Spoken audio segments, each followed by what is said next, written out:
Hey guys, it's the morning showtime attack aversion. We're gonna go as fast as we can here. Live from the Crescent Moon Temple.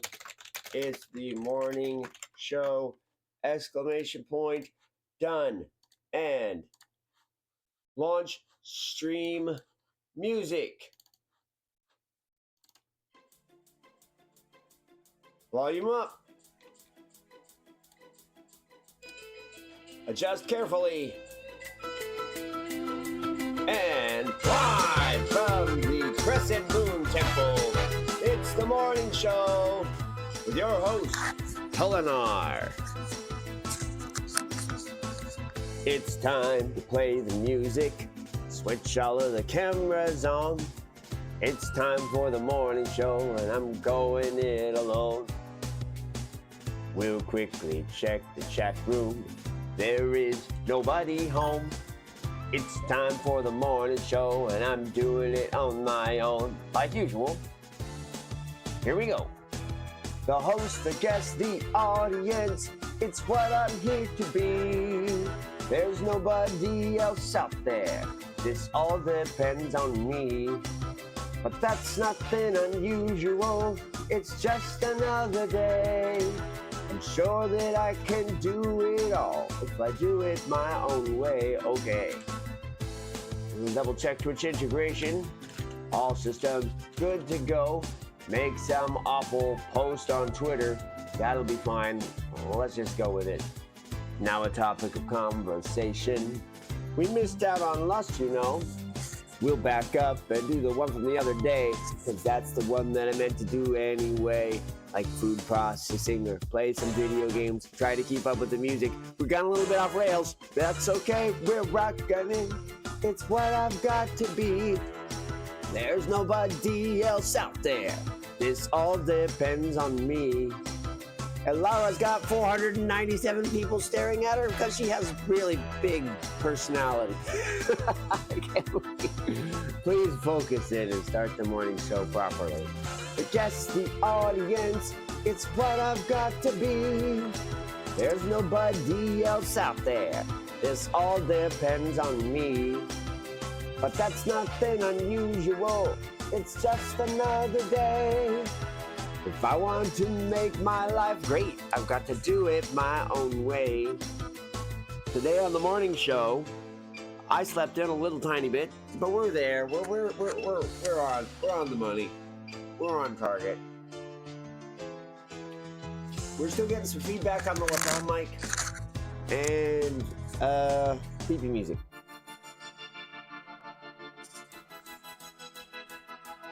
Let's see what's going on out in the world.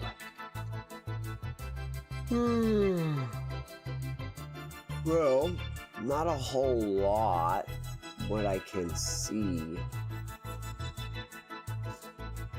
Not a whole lot.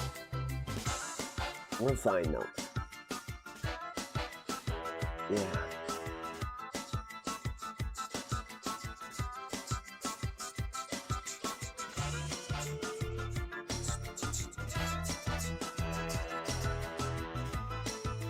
Somehow I'm feeling it today.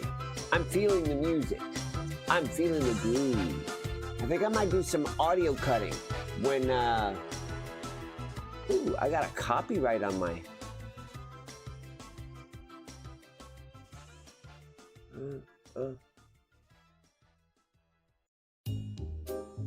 Right, that's right. In the last stream, I specifically used, music from Arms. The Ribbon Girl version of Arms showed up at the start of the stream because it's awesome and for no other reason. So I'm working carefully on getting a handle on really good levels. I think we're about there. The problem is when I adjust my own volume to here, which is about where I want it to be on this computer, then my levels drop off and I need to build them back up. So that we're close to about like this. This is about where I want my levels to be. This is sounding decent. My microphone is starting to give out on me. I mean, it is a cheapo special.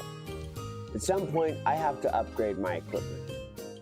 Because right now, my audio quality is pretty beans. I have to confront the truth. I'm not using a great microphone. I'm basically, I got a $5 special. And my synchro is bad.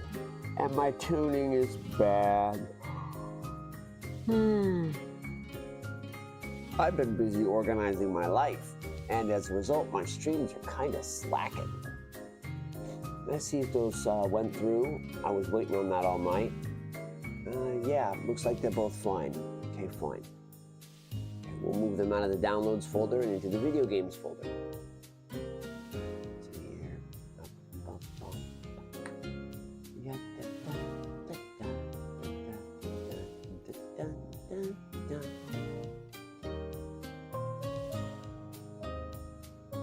Yeah, just a little bright, but that's okay.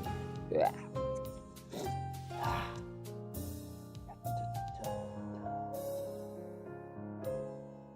Big old stack of... For those of you who are wondering why I'm not playing Blueprints anymore, oh, I am. I am playing Blueprints every day. I am not streaming Blueprints anymore because I have found the 46th room. And if I streamed every single puzzle in that game, well, I'd spoil it for everybody. What fun would that be? Don't you think? Don't you think that would be really sad and boring if I spoiled the entire game, where the game's basic premise is, wow, let's play this really interesting puzzle thing, right? Well, if I spoil the outcome of all the puzzles, how's that fun for anybody? So, we present Kentaro Sato and the Budapest Symphony Orchestra playing Stardew Valley, the soundtrack to my life. And you were listening to Katawa Shoujo, the unreleased track. They're all really good medias. I recommend them. Let's talk about the truth of lust while I get myself tuned up for the morning. I want to do some eggs again. Right, egg ring. Okay. But for now, we will discuss the truth of lust. Hopefully my microphone holds out. I have a sneaking suspicion it's going to die midstream. So I am actually going to get my phone, put it in backup mode, so I can tell if I am even audible on this thing. Otherwise, I'll end up talking into the void again, as I am want to do sometimes on my morning show. It's not super high grade here. This isn't a downtown stream. There's Kyoharu. She's fun. She's up and streaming too. We're gonna get going. All right, I can hear myself in the background, so I assume we are good. And double check. See, we have no messages. 8 minutes in. I'm the only one here. Go ahead and turn this down so I can just barely hear me. All right, good. We've got a few minutes of latency on my stream, which is bog standard. It's how my life is. Okay. Okay. So, lust. I've mentioned a few times that emotional connection is one of the 7 great cardinal motives. It drives a lot of the things that we do. We have a need to form family units, support the family, be a member of that family, and to form emotional connections with other beings. If we don't have it, we feel empty. That's due to biology. Biology says that in order for the species to propagate and maintain itself, there needs to be a procession. We must raise children so that the next generation of humans can rise. Those of us who are in the best position, strongest and most capable, should raise the most humans. And those who are intellectual and clever and sharp should do what they can to pass on their genes to the next generation. Unfortunately, it doesn't quite work that way.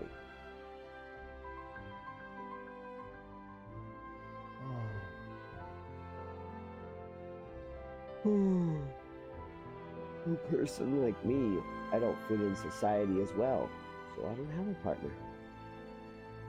And I won't be passing along, I guess. That's how it is. Anyways, we're getting sidetracked. These emotional motives drive us to empathy, where we understand the needs of other people and seek to connect with them. It is the crux of social behavior, the same way that envy is the crux of antisocial behavior. We are all humans.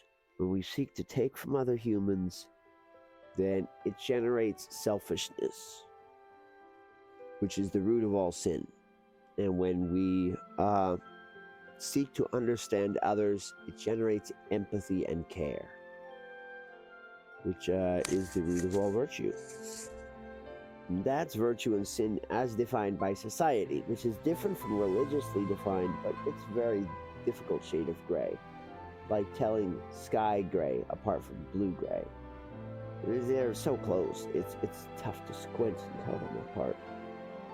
Anyways,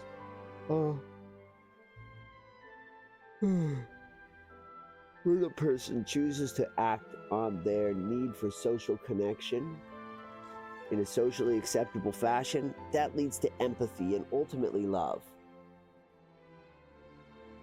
Whereas when a person chooses to act on their need for emotional connection in a selfish way, that is what society defines as lust.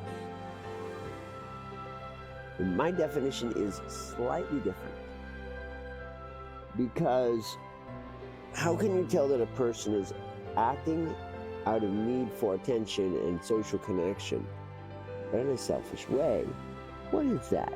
What form does that take?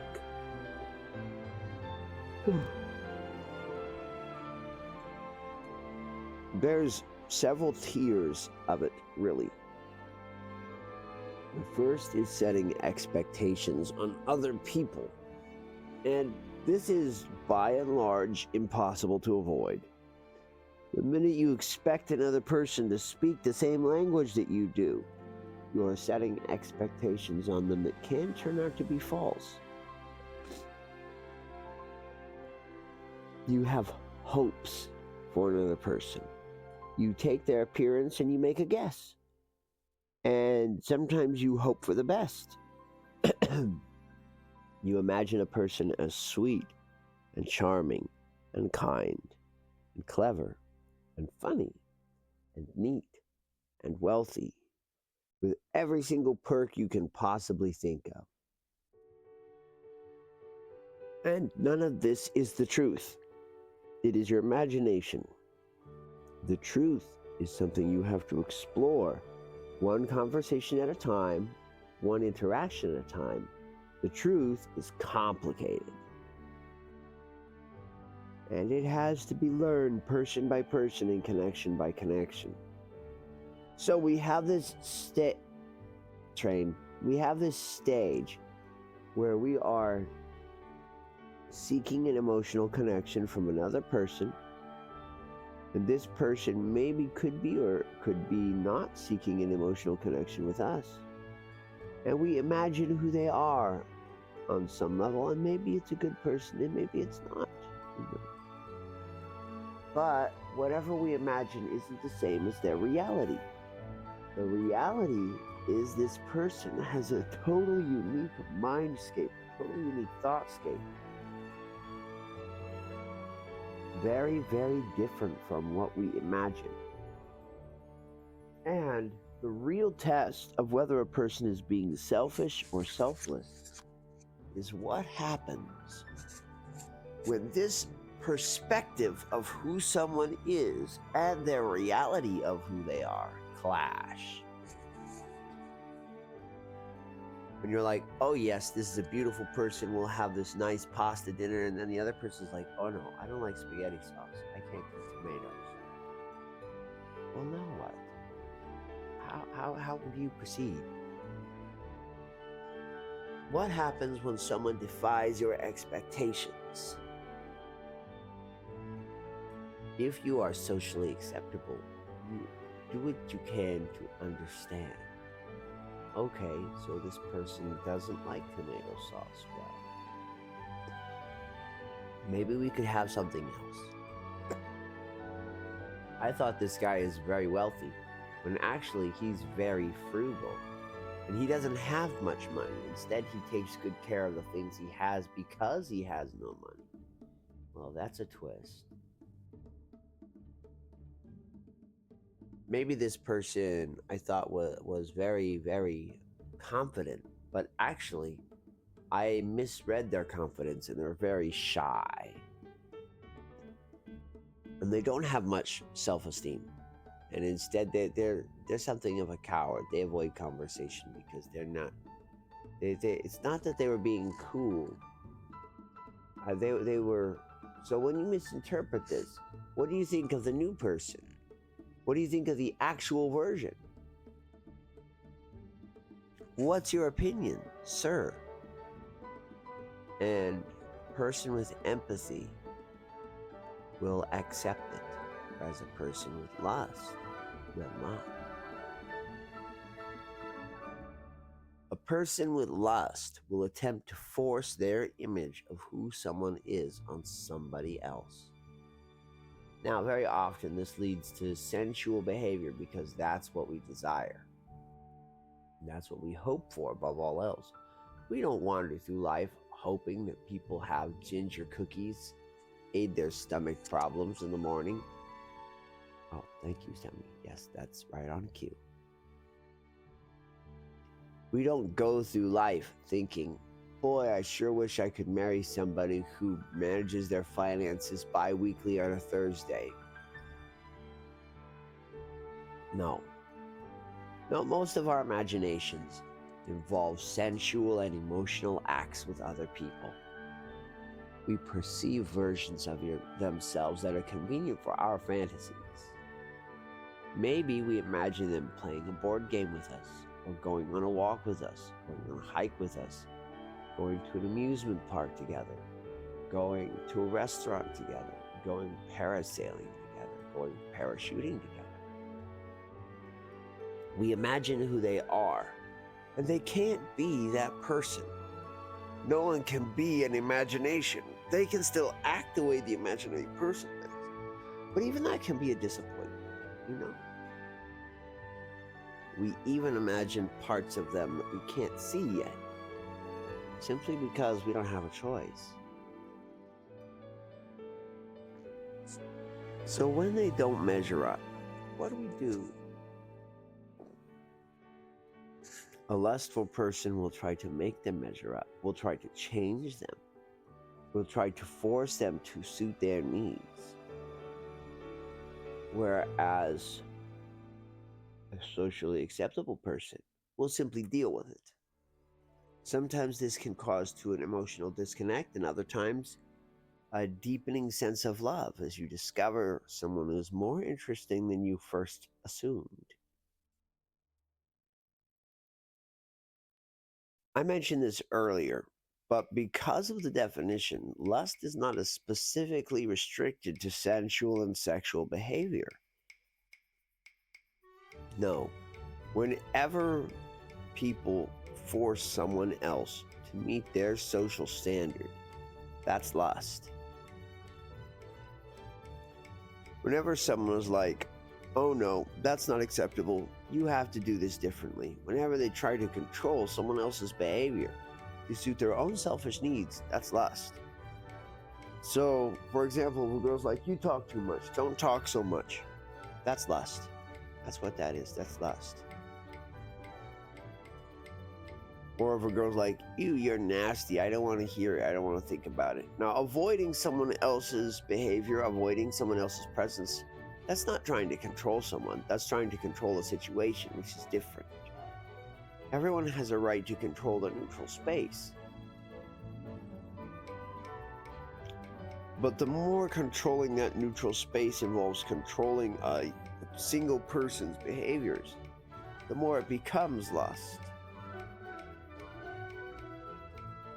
When a person's behavior is invasive of the neutral space, people will naturally seek to curb that behavior. But that's more Rule 7 than anything, fairness. So we end up in this situation where a guy, let's say, smells really bad. He has BO, okay? And you're stuck in a small room with him, and you don't want to be in this room with him, but he's here. If you shout at him that he needs to wear deodorant, does that count as lust or not? Well, that's very borderline. Part of it is you acting on fairness. Man, you have to be in this space too. Everyone should be a socially acceptable version of themselves. Nobody needs to go walking around naked. Nobody needs to be bleeding out on the counter as they haul their ass in. Nobody needs to be smelling like they just took a bath in the sewers. If somebody is horribly stinky, then social expectation and fairness says you are to, be reasonable. But is it lust? Why, yes. Yes, it is. Telling a person to stop smelling bad, that's lust. If you were understanding, then you would maybe realize that perhaps this person can't do anything about their smell. They certainly can't do anything about it right now. What good is your complaining going to do? Except make someone else upset. You might be able to influence their behavior in future, but really that's questionable. Controlling someone else's behavior, even in such a simple matter as wearing deodorant versus not wearing deodorant, that's lust. And we get to this situation where telling somebody else to do that, that's personal. And if you stop and think about it, shouting at someone that they need to wear deodorant, well, that is a bit of a personal invasion, isn't it? But it's a very relatable personal invasion. The truth is, when people act out of lust, it can be relatable because everybody wants to control other people on some level. And, wanting to ask, being socially acceptable, opening up the window, suggesting change is the middle ground. Accepting for who they are, that's all the way on empathy. Demanding and insisting and forcing the situation, that's lust. But because people want to control each other, but everybody has their own personal boundaries, there's a middle ground. There's a gray space.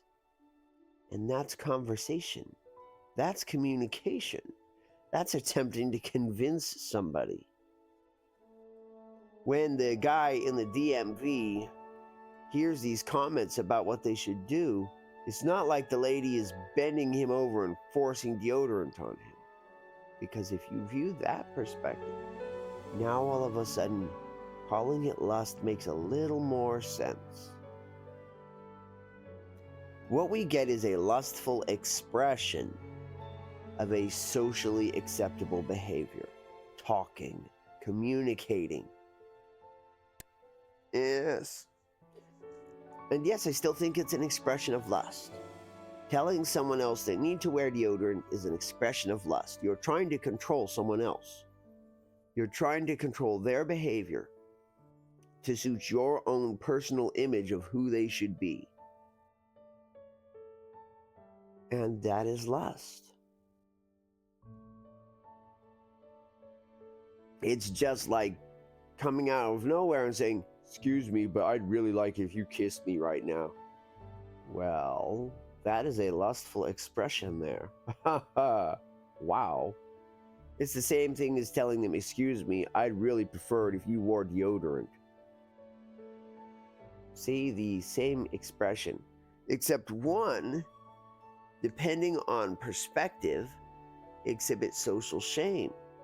And the other, depending on perspective, exhibits social shame.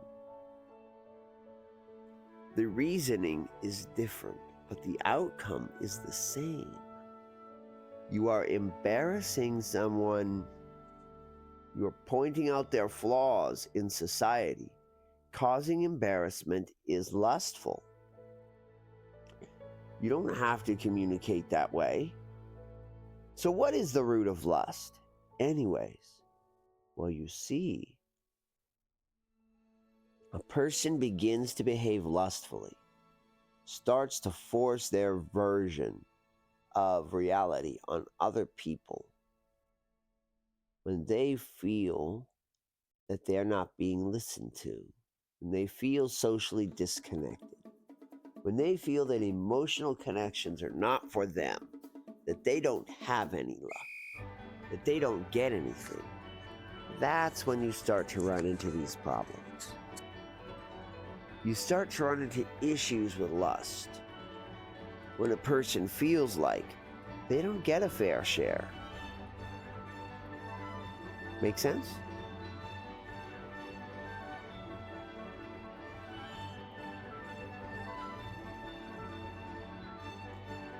People sometimes do terrible things in the name of lust. And on some level, it's vaguely relatable, and then it's not entirely, it's absolutely unacceptable. I mean, it's one of those things where a person says, sure, I think about it, but I would never do something like that. How could you even imagine it? It's one thing to want physical contact with somebody else, because that's something everybody does, right? But actually forcing another person is reprehensible. That's because we have the gray space, we have communication. And even then, that comes down to how much risk you're willing to accept. What is socially acceptable communication? What is okay? Because trying to convince someone is also lustful behavior. You're supposed to accept people the way they are. That's the virtuous version. You accept folks for who they are. You don't seek to change them. That's not the point. You seek to get along with them.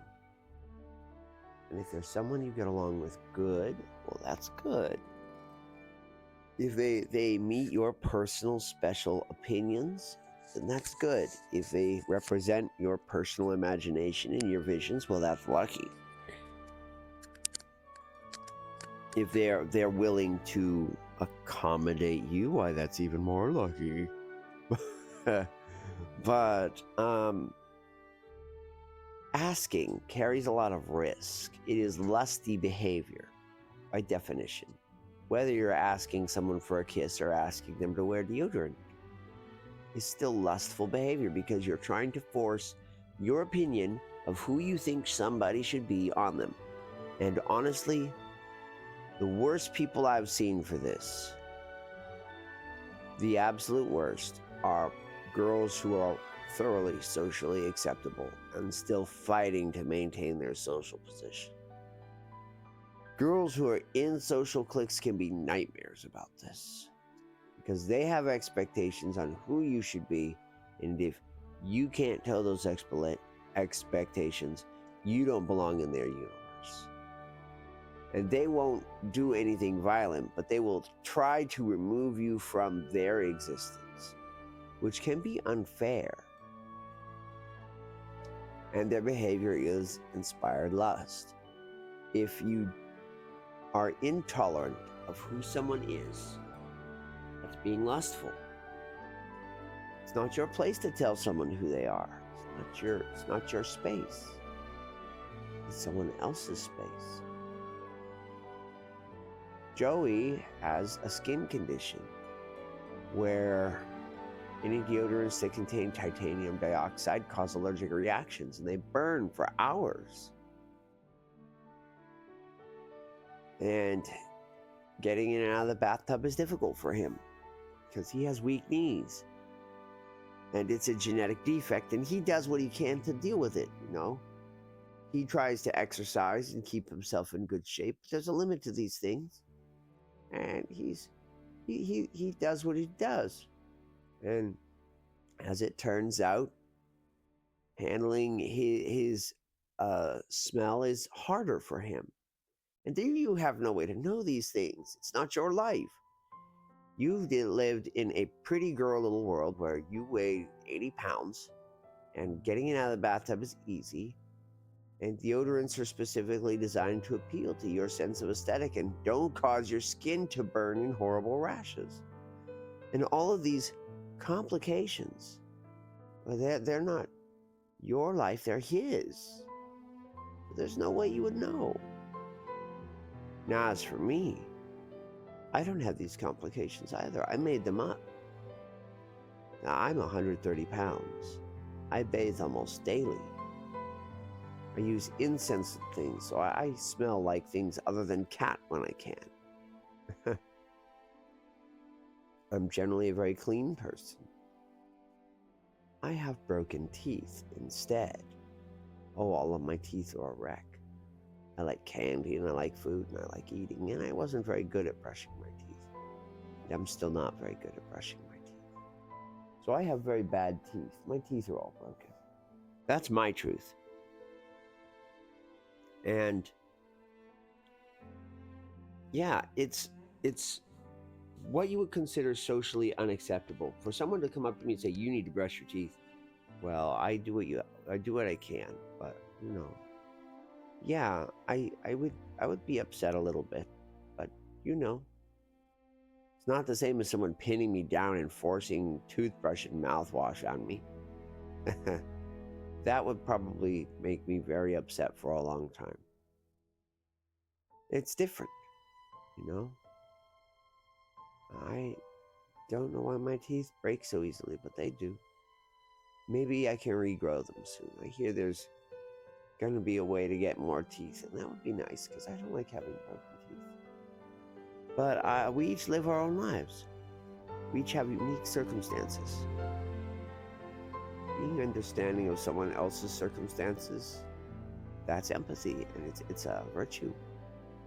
Trying to force your opinion of someone on that's lust. But that's the truth behind that motive. And it gets very detailed sometimes. We all need to, and there's degrees to these things. Sometimes you shoot your shot, as they say. You gotta take your chances. And oftentimes it means acting on a very incorrect vision of who someone is. But it's better than doing nothing, maybe. Communicating tends to be better than not communicating, even though it carries risk. Communicating often carries selfishness. People communicate out of sloth, out of envy. They communicate out of lust. They communicate out of fairness and gluttony. They'll communicate out of greed. They will communicate out of frustration. There's so many different forms, but very often communication is designed to control other people.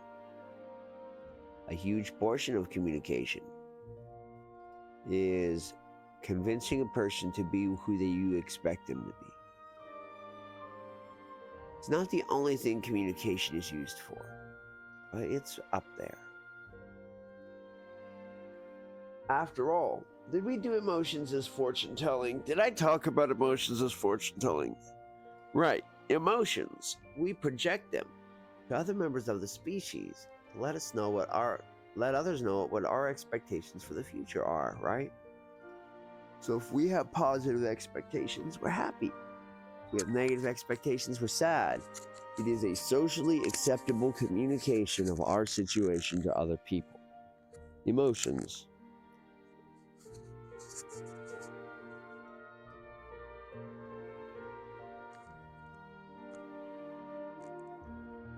So a great deal of communication comes down to controlling other people. That's the whole point, after all. The point of communication is to influence the behavior of others in positive ways for everybody. And very often, It's emotional manipulation to change the way a person acts towards you. But sometimes it's more useful things. Sometimes it's mechanical information, like how to solve a problem or operate a machine. Sometimes it's responding to someone else's communication. Sometimes it comes down to bargaining. Some forms of communication are amusement, having fun with other people, entertaining others. And some forms of communication are pure expressions of joy, like singing. Not everything is designed to control another person.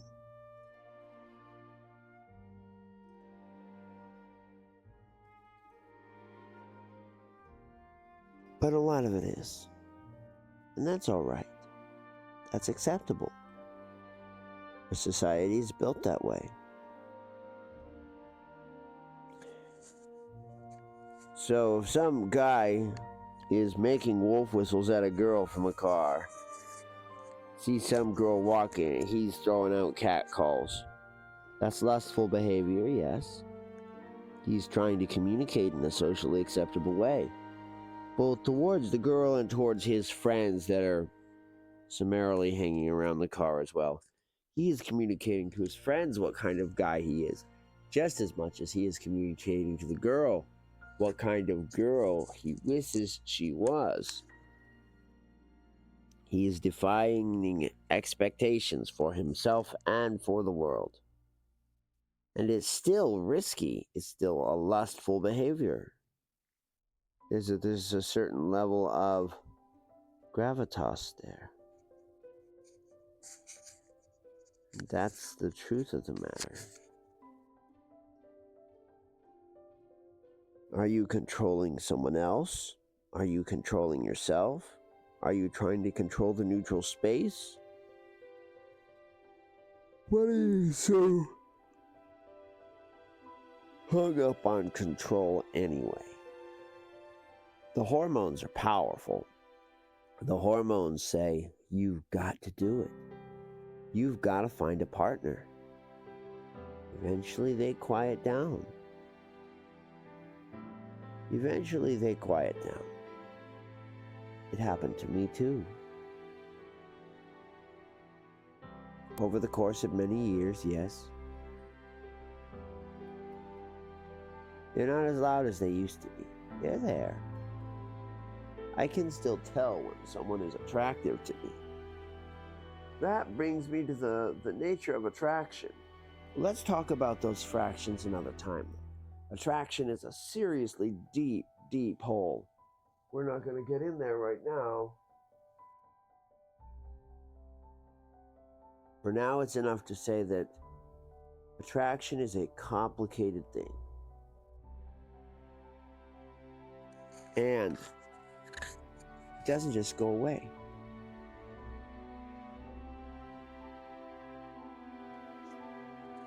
Not when you get old, anyways. Not just because you get old. Okay, I think I've talked on enough about this. I think that'll do the morning show for today. Thank you for listening as I discuss the nature of the beast. A complicated idea. I appreciate you listening. I hope you enjoyed the show. I hope you gained something interesting. If nothing else, I've managed to catalog more of my ideas. I'll talk to you another morning. See you tomorrow.